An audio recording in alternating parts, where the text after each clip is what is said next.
토요일 날 이제 제가 좀 발을 다쳐가지고 우리 소리사모가 대신해서 저녁 7시부터 8시에 우리 도연이랑 또 여자 청년이기 때문에 제가 1대1로 이렇게 또 갈 수는 없어서 소리사모가 7시부터 8시까지 그 신용화동 술집거리를 이제 도연이랑 같이 다녀왔거든요.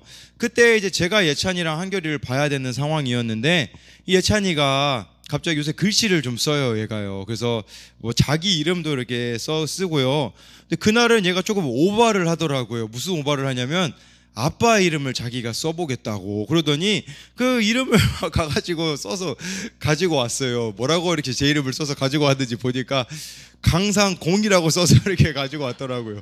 강상공. 그래가지고 제가 이제 고쳐줬죠. 이제 여기 이거 상이 아니라 어로 써야 된단다. 그리고 공이 아니라 이제 알을 붙여야 된다. 이렇게 해가지고 강성광을 가르쳐 주니까 얘가 신났나 봐요. 가가지고요 제 이름을 10개를 막 써오는 거예요. 강성광 써오더니 제가 막 컴퓨터로 그 설교문을 만들고 있었거든요.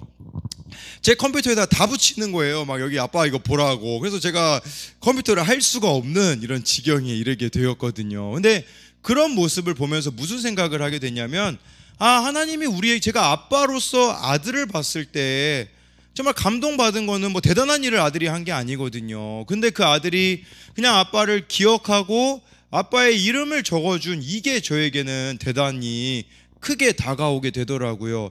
그러면서 그런 생각을 좀 해보게 된 거예요. 하나님이 우리에게 원하시는 것은 이게 아닐까라는 생각을 하게 됐어요. 그냥 매일 살아가다가 하나님 그냥 생각하고, 우리 예전에 권사님들 같은 경우 막 차를 타고 가다가 갑자기 급브레이크를 잡으면 주여가 막 나왔잖아요. 주여가 나오고 걸빗하면 아버지라는 단어가 나왔잖아요.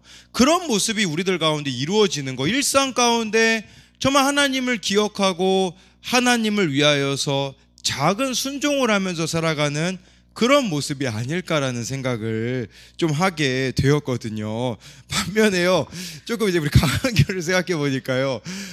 제가 이제 새벽 한 4시나 4시 반 또 이제 아무튼 새벽에 일어나가지고 새벽 기도를 준비하고 8시가 되면 되게 피곤해요. 그래서 가끔 운동하기도 하고 이제 자기도 하거든요. 올라가가지고 5층 가서 자면 문제는 뭐냐면 강한결하고 강혜찬이 8시에 일어나거든요. 근데 아빠가 와서 자는 거예요. 그리고 얘네들은 저를 뭐라고 보냐면 미련한 사람으로 보는 거예요. 그러더니 지난주에 무슨 일이 있었냐면, 아니 우리 강한결이 이 영어책을 이거 보니까요, 이걸 읽더니 어떤 그림을 보더니 이거 아빠 아니야 라고 이제 소리사모한테 가가지고, 여기 보면요 이 왼쪽에 낙타가 자고 있는 사진 있잖아요.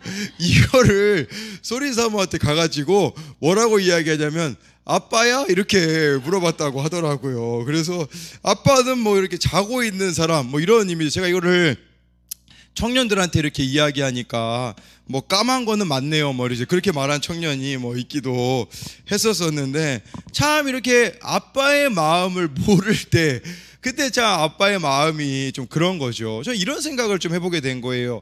예찬이랑 한결이를 예로 들었지만 정말 하나님의 그 마음을 알고 하나님을 우리가 가까이 하는 삶을 살아간다면 얼마나 하나님을 기뻐하시겠어요. 근데 우리가 하나님을 오해하고 어떤 안 좋은 일들이 일어났을 때 하나님이 계시지 않아 라고 우리가 생각해 버리거나 정말 하나님에 대하여서 여러분들이 원망과 불평을 늘어놓는다면 우리 하나님 아버지의 마음이 얼마나 많이 아프시겠습니까?